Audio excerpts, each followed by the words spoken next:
अस्सलाम वालेकुम dear student, thank you very much. आपने मेरी पहली वीडियोस देखी, उनको लाइक किया, सब्सक्राइब किया और मैं उम्मीद करता हूँ मेरी आने वाली वीडियोस को भी आप देखेंगे, लाइक करेंगे एंड शेयर करेंगे।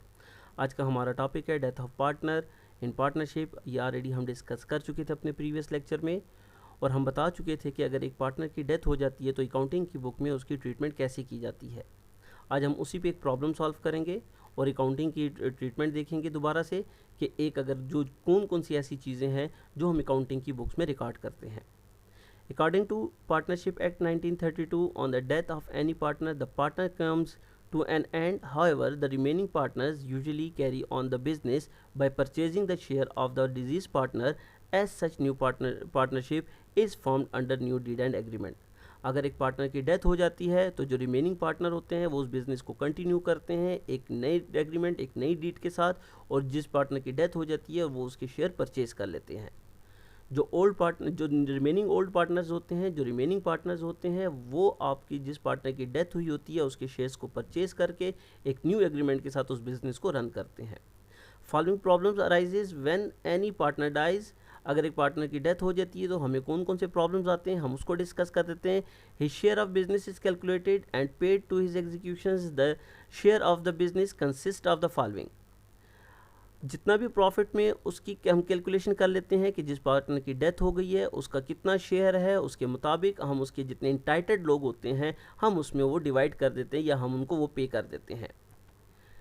वो कौन कौन सी ऐसी चीज़ें होती हैं। His capital investment on the date of death, जिस डेट पे उसकी डेथ हुई होती है उस पर जितनी भी उसकी इन्वेस्टमेंट होती है, जितना उसका कैपिटल होता है हम उसको वो रिटर्न करते हैं। उसके जो भी इंटाइटेड पर्सन होता है। एनी प्रॉफिट और loss to increase in the value of certain assets and liabilities. Assets और लाइबिलिटीज़ की वैल्यू में जो इंक्रीज डिक्रीज आया होता है उसकी वजह से जो प्रॉफिट या लॉस होता है वो भी हम डिस्ट्रीब्यूट कर देते हैं among the partners. His share of goodwill, जितना उसका शेयर बनता है गुडविल का वो भी हम उसको पे कर देते हैं। His share of profit for the period from the last balance sheet at the date of his death. जितना भी उसका प्रॉफिट होता है लास्ट बैलेंस शीट से लेके उसकी डेट ऑफ डेथ तक हम उसको शेयर भी पे करते हैं। Settlement of new partner profit, settlement of new profit sharing ratio as among the present partners and settlement of matters relating joint policy. जो भी आपकी सेटलमेंट होती है आपकी न्यू रेशो के मुताबिक आप वो भी प्रेजेंट पार्टनर उसमें डीड में लिख लेते हैं क्योंकि उनकी न्यू डीड फॉर्म होती है, न्यू एग्रीमेंट बनाया जाता है, इसीलिए उनकी जो रेशोज चेंज होती है वो भी उसमें मेंशन की जाती हैं। और अगर हमारा कोई भी जॉइंट पॉलिसी के तहत कोई भी मैटर ऐसा है जिसको हम सेटल कर सकते हैं तो उसकी भी हम सेटलमेंट करते हैं। अब हम देखते हैं एक प्रॉब्लम सॉल्व करते हैं। R I and M are partners in a form, the sharing profit and losses in the ratio of 5:3:2 respectively. Their balance sheet as on 31st December 2019 is as under. R I and M partner हैं एक firm के जिनकी profit sharing ratio है 5:3 5:2। It's mean 5/10 3/10 and 2/10। 5 + 3 8 + 2 10। सो 5/10 आपको मिलेगा are को, 3/2 होगा आई का और 2/10 होगा वो होगा एम का। आपकी बैलेंस शीट जो है 31 दिसंबर को assets and equity, assets cash in hand 13,190, account receivable 8,424, inventory आपके 14,061, मशीनरी है 5,600, बिल्डिंग है 13,100, टोटल एसेट्स आपके हैं 54,375। इक्विटी में देखिए accounts payable 15,000, bank loan 1,875, capital of R 11,250, capital of I 11,250, capital of M 15,000 and total आपकी इक्विटी बन जाती है 54,375। एम डाइज ऑन 30 जून को एम की डेथ हो जाती है। According to partnership agreement his representative and entitled to receive of the following amounts. जो उसके इंटाइटेड जो रिप्रेजेंटेटिव्स हैं उनको हम क्या क्या अमाउंट पे करेंगे, अब हम उसकी कैलकुलेशन इसमें करते हैं। First, interest on capital 15% per annum, profit up to date of death on the basis of previous year profit which is ₹60,000, share of goodwill of their firm which is valued is 75,000. The partnership decided not to raise the goodwill and account in the books. हमने goodwill का account नहीं बनाना, ना ही raised हो रही है हम record करेंगे, सिर्फ और सिर्फ जिस पार्टनर की डेथ हो गई है जो जितना उसका शेयर बनेगा हम उसको पे करेंगे। Machinery and building is to be depreciated 10%, 10% machine की वैल्यू डेप्रिसिएट हो रही है। तो हम इसको रिवैल्यूएशन अकाउंट में इसकी डेप्रिसिएशन कैलकुलेट करेंगे और जो रिवैल्यूएशन में लॉस होगा वो हम प्रॉफिट, जो लॉस होगा वो हम पार्टनर्स में उनकी प्रॉफिट एंड लॉस रेशियो के मुताबिक डिस्ट्रीब्यूट करेंगे। After making all the above adjustments, the executor partners paid the 9,000 in cash and balance is to equal installment। हम तमाम एडजस्टमेंट के बाद जो एग्जीक्यूटर्स वर पेड जितने भी उसके वर्सा होंगे, हम उनमें 9,000 जो भी उसके इंटाइटल्ड पर्सन होंगे हम उसको 9,000 कैश पे करेंगे और रिमेनिंग बैलेंस हम उसको 2 इंस्टॉलमेंट में पे करेंगे। Record entries in general journal and revise balance sheet of the firm. हमने जनरल जर्नल में इसकी एंट्रीज रिकॉर्ड करनी है, उसके बाद हमने इसकी रिवाइज बैलेंस शीट बनानी है। तो फर्स्ट हम जनरल जर्नल में देखें तो फर्स्ट आपने कहा कि हमने इसका जो 15% इंटरेस्ट था वो हमने रिकॉर्ड करना है, इसके कैपिटल पे कैलकुलेशन करनी है। 15% जो हम इसको इंटरेस्ट ऑन कैपिटल पे करेंगे, तो हम उसकी कैलकुलेशन कर लेते हैं। 15,000 15% कैलकुलेट कर लें तो ये आता है 2,250। ये इसका पर एनम आता है। जबकि इसकी जो डेथ है वो जून में हुई है, तो हम दिसंबर से लेकर जून तक देखें, क्योंकि हमारी जो बैलेंस शीट थी वो 31 दिसंबर की बनी हुई है और इसकी जो डेथ है वो 30 जून को हो रही है। इट्स मीन कि हमने 6 मंथ के लिए कैलकुलेट करनी है इंटरेस्ट रेट जो था, जो इसका इंटरेस्ट बनता है। इंटरेस्ट रेट के मुताबिक देखें तो इसका पर एनम कितना बनता है 2,250, जबकि हमने उसको 12 पे डिवाइड किया और 6 से मल्टीप्लाई किया, क्योंकि हमने 6 मंथ का कैलकुलेट करना है जो कि 1125 बनता है। तो हमने इनकम एंड रेवेन्यू समरी को डेबिट किया 1125 से और ये उसको उसके कैपिटल को इंक्रीज़ कर रहे हैं, तो कैपिटल ऑफ एम को हमने क्रेडिट किया 1125 से।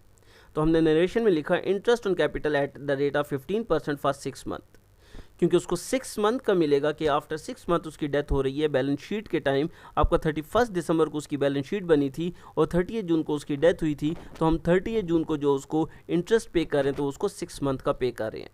तो 15% आप कैलकुलेट करेंगे तो वो 2,250 बन जाएगा। उसको 12 पे डिवाइड करके 6 से मल्टीप्लाई करेंगे कि 6 मंथ का कैलकुलेट करेंगे तो वो 1125 बन जाएगा, जिसके लिए आप एंट्री रिकॉर्ड करेंगे, एक्सपेंसेस एंड रेवेन्यू समरी को डेबिट करेंगे और कैपिटल को आप क्रेडिट करेंगे एम के। इसी तरह सेकंड अगर आप देखें, सेकंड ट्रांजैक्शन क्या है, profit up to date of death on the basis of previous years profit which is 60,000। तो अब हम देखें इसका प्रॉफिट कैलकुलेट कर लेते हैं। 60,000 प्रीवियस ईयर का प्रॉफिट था, इसकी sharing profit and loss ratio क्या है 2:10, तो ये पर एनम कितना बनता है 12,000। 60,000 प्रॉफिट था, इसकी प्रॉफिट शेयरिंग रेशियो कितनी थी 2/10, 12,000 पर एनम बन गया। लेकिन हमने इसको 6 मंथ के लिए पे करना है, क्योंकि इसकी जून में डेथ हो रही है, तो 6/12 आपने किया तो 6,000 हम इसको क्या पे कर रहे हैं, प्रॉफिट पे कर रहे हैं। उसके लिए भी आपने एक्सपेंसेस एंड रेवेन्यू समरी को डेबिट किया 6,000 से और कैपिटल को आपने क्रेडिट कर दिया एम के 6,000 से कि ये कैपिटल एम का कैपिटल को इंक्रीज़ करें, क्योंकि ये प्रॉफिट भी एम को मिल रहा है और ये इंटरेस्ट भी एम को मिल रहा है। इसी तरह नेक्स्ट ट्रांजैक्शन को देखें तो नेक्स्ट ट्रांजैक्शन में वो कहता है share of goodwill of their firm which is valued is 75,000। 75,000 की गुडविल है, तो इसी गुडविल से हमने इस पार्टनर को पे करना है जो मिस्टर एम है, जो बिजनेस से जिसकी डेथ होगी है बिजनेस में, हम इसको पे करेंगे according to their profit and loss ratio. अगर आप देखें 75,000 इसका क्या है गुडविल था, 2/10 इसका कितना बनता है 15,000 इसकी शेयर ऑफ गुडविल बनता है।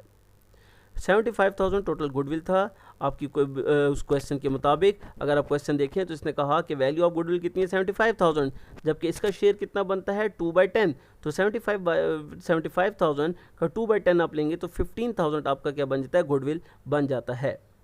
तो आपका गुडविल आपने इसको पे करना है एज ए बोनस। तो कैपिटल को जब गुडविल कैपिटल इसका इंक्रीज हो जाएगा गुडविल या बोनस की वजह से कि जो भी बिजनेस में इसका गुडविल बनता था हम वो अब इसको पे कर रहे हैं, तो उसकी वजह से इसका कैपिटल ज़्यादा हो रहा है और उसका कैपिटल कितना गुडविल कितना बनता था 15,000, तो इट्स मीन इसका 15,000 से इसका कैपिटल इंक्रीज हो रहा है। 75,000 मल्टीप्लाई बाई 2 डिवाइडेड बाई 10, तो 15,000 इसका गुडविल आ जाता है जो कि हमने इसको पे कर दिया। तो कैपिटल को हमने क्यों क्रेडिट किया कि गुडविल की वजह से मिस्टर एम का कैपिटल ज़्यादा हो रहा है, और यही गुडविल इनको कौन पे कर रहा है, आर और आई के कैपिटल से हम पे कर रहे हैं, जो कि 9,375 हम आर के कैपिटल से पे करेंगे और आई के कैपिटल से 5,625 पे करेंगे। कैसे पे करेंगे कि आप देखें आपकी गुडविल इसकी कितनी बनती है 15,000 और इनकी न्यू शेयरिंग रेशो कितना है 5/8 एंड 3/8। ये 5/8 होगा और ये 3/8 आपका आ जाएगा। तो 5/8 जब आप कैलकुलेट करेंगे तो वो कितना बन जाएगा 9,375 और 3/8 जब कैलकुलेट करेंगे तो वो कितना बन जाएगा 5,625। क्यों हमने ऐसा किया कि अगर आप देखें तो इन दोनों की रेशियोज कितनी बनती हैं 5+3, ये 5/8 हो जाएगा और ये 3/8 हो जाएगा कि 5+3, क्योंकि 2 तो आपसे जा चुका है, इसकी डेथ हो चुकी है, इसलिए अब आपकी जो शेयरिंग रेशियो है वो 5 और 3 है। तो 5/8 और 3/8, तो उसके मुताबिक आपने क्या किया कि देखें आपने क्या एम के कैपिटल को इंक्रीज़ कर दिया कि उसका कैपिटल गुडविल की वजह से या बोनस की वजह से इंक्रीज़ कर रहा है, और आप इन दोनों के कैपिटल से ये पे कर रहे हैं, तो इन दोनों के कैपिटल को आपने डेबिट कर दिया। इसी तरह नेक्स्ट अगर आप ट्रांजैक्शन देखें तो नेक्स्ट कहता है machine and building is be depreciated by 10%। तो दोनों की वैल्यू डिक्रीज़ हो रही है, तो मशीनरी को हमने डिक्रीज़ किया 10% से, तो 5600 का 10% कैलकुलेट करेंगे 560 आ जाएगा, और बिल्डिंग का 13100 का 10% कैलकुलेट करेंगे तो 1310 आ जाएगा। तो दोनों एसिड्स हैं, दोनों की वैल्यू डिक्रीज़ हो रही है, तो एसिड्स की वैल्यू जब भी डिक्रीज़ होती है आप उसको क्रेडिट करते हैं, और क्यों डिक्रीज़ हो रही है, रीवैल्यूएशन की वजह से, तो रीवैल्यूएशन को आपने डेबिट कर दिया। तो यहाँ पे आपका रिवैल्यूएशन 1870 से डेबिट हो गया, मशीन आपका 560 से क्रेडिट हुआ और बिल्डिंग आपका 1310 से क्रेडिट हुआ। तो जब आपने रिवैल्यूएशन भी बना लिया, तो अब इसके बाद रिवैल्यूएशन आपने जब कर ली तो रिवैल्यूएशन की और कोई भी एंट्री इसमें नहीं है, तो हम इसके बाद रिवैल्यूएशन अकाउंट बना लेते हैं। जब रिवैल्यूएशन अकाउंट आपका बनाएंगे तो एक साइड आपकी डेबिट होगी और दूसरी साइड आपकी क्रेडिट होगी। तो देखें आप रिवैल्यूएशन आपका डेबिट था कितने से 1870 से, किस वजह से, मशीन की वजह से 560 से डेबिट था और बिल्डिंग की वजह से 1310 से डेबिट था। तो टोटल आपका रिवैल्यूएशन कितना आ रहा था 1870। अब अगर एंट्री देखें तो यहाँ पे आप देख सकते हैं एंट्री में कि एंट्री के मुताबिक रिवैल्यूएशन डेबिट है 1870 से, किस वजह से, मशीन की वजह से 560 से और बिल्डिंग की वजह से 1310 से। तो यहाँ देखें रिवैल्यूएशन में भी हमने इन दोनों को डेबिट कर दिया कि रिवैल्यूएशन डेबिट है, रीज़न उसके मशीन एंड बिल्डिंग है। तो रिवैल्यूएशन में लॉस हो रहा है क्योंकि दोनों के एसिड डिक्रीज हो रही थी इनकी वैल्यूज़, तो लॉस हो रहा था, तो हमने उसको क्रेडिट साइड पे लिख दिया। बैलेंस को बैलेंस होता है, या आपने कहा कि इसको दोनों साइड से इक्वल करने के लिए हम इसको लिख देते हैं बैलेंस या बैलेंस लॉस। अब ये हमने इनकी रेशियोज़ के मुताबिक डिवाइड कर देंगे 1870, 5/10, 3/10 एंड 2/10। तो जब आपने इनकी रेशो कैलकुलेट कर ली तो उसके मुताबिक आप इसमें डिवाइड कर देते हैं। अगर आप देखें तो यहाँ आप देख सकते हैं 1870 5/10, 1870 3/10, 1870 2/10, तो ये 935 बनता है। जब 5/10 करेंगे तो हमने इसकी कैपिटल को डेबिट कर दिया। क्यों डेबिट किया कि हमें रिवैल्यूएशन लॉस हो रहा है।